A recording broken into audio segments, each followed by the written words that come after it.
बिस्मिल्लाहिर्रहमानिर्रहीम, अस्सलाम वालेकुम। किचन विद पाक फौज में हम आपको खुशामदीद कहते हैं। तो कैसे हैं आप सब? मैं आप सबकी दुआ से अल्लाह ताला के फजलो करम से खैर खैरियत से हैं।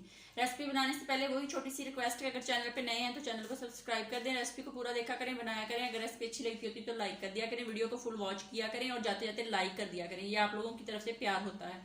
तो आज मैं बना रही हूँ तरबूज का शेक, यानी कि जिसको पंजाबी में बोलते हैं हदवाने दा जूस।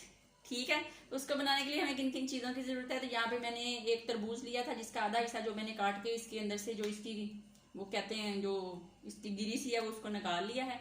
और यहाँ पे मेरे पास चीनी जो है वो आप अपनी ज़रूरत के जायके के मुताबिक इस्तेमाल करेंगे। कुछ लोग चीनी का ज़्यादा यूज़ करते हैं, ज़्यादा मीठा पीते हैं, कुछ कम पीते हैं, क्योंकि ये खुद मीठा इसमें थोड़ी इस्तेमाल होगी। आधा चाय का चौथाई चम्मच मेरे पास काला नमक है और आधा चम्मच मेरे पास नमक है। तो आइए, मैंने इसको काट के फ्रीज़र में रखा हुआ था ताकि ये ज़रा यक ठंडा हो जाए। तो अफ्तारी का टाइम होने वाला, तकरीबन रह गए हैं 15-20 मिनट। तो अब हम इसके बीज निकाल लें, बीज निकाल के आप बाद में आपसे मिलते हैं। तो ये देख लें, तरबूज के बीज मैंने निकाल लिए हैं और बर्फ़ी भी मैं अपनी ज़रूरत के मुताबिक इस्तेमाल करूँगी। तो यहाँ पे हम डाल लेते हैं सबसे पहले इसके अंदर थोड़ी सी चीनी और दोनों नमक, और इसमें हम तरबूज डाल लेते हैं। बिस्मिल्लाहिर्रहमानिर्रहीम। थोड़ा थोड़ा करके इसको हम बीट कर लेते हैं, फिर मैं आपको दिखाती हूँ। अब मैं जा रही हूँ अपनी जूसर मशीन के पास। ये देख लीजिए, जूस हमारा बन गया। अब हम इसमें बर्फ़ डाल देते हैं, बर्फ़ डाल के फिर इसको हम पीसते हैं, फिर आपसे मिलते हैं।